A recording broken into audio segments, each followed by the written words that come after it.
think the president, it was during the second week where things like you displayed were occurring, where he was, growing increasingly unhappy with, his team, me less so because I was less involved at this point, but still me, growing increasingly unhappy with Justin Clark. And that kind of, paved the way for, Justin to be moved out and Mayor Giuliani to be moved in as the person in charge of, the legal side of the campaign and for all intents and purposes, the campaign at that point. Now, when Mr. Stepien became campaign manager, he was the second Trump campaign manager for the 2020 race, and there were only about 115 days until Election Day. So let's play the video. I inherited a campaign that was, the day I was hired was, I believe, President Trump's low point in the 2020 daily average polling against President Biden. It was a campaign at a low point in the polls. It was structurally and fiscally deficient. There was a great deal wrong with the campaign in both of those areas. So most of my day spent fixing what, and I think I took over with 115 days left in the campaign.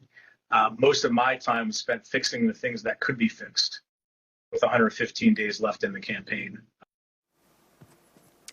Now, Mr. Stepien has been in the campaign field for a long time, and he worked for lots of different candidates and campaigns. He testified to this committee about his concerns given the claims that Mr. Giuliani and Ms. Powell and their team were making publicly. Let's play clip 15.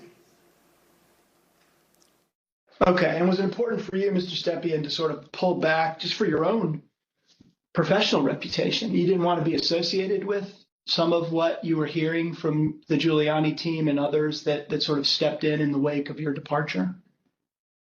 I didn't mind being categorized. There were two groups of, we called them kind of my team and Rudy's team. I didn't mind being characterized as being part of Team Normal, as reporters, kind of started to do around that point in time. I said, hours ago, early on that, I've been doing this for a long time, 25 years, and I've spanned, political ideologies from Trump to McCain to Bush to Christie, and I can work under a lot of circumstances for a lot of varied, candidates and politicians. But a situation where, and I think along the way I've built up a pretty good, I hope, a good reputation for being honest and professional. And I didn't think what was happening was necessarily honest or professional at that point in time. So that led to me stepping away. So the president did get rid of Team Normal.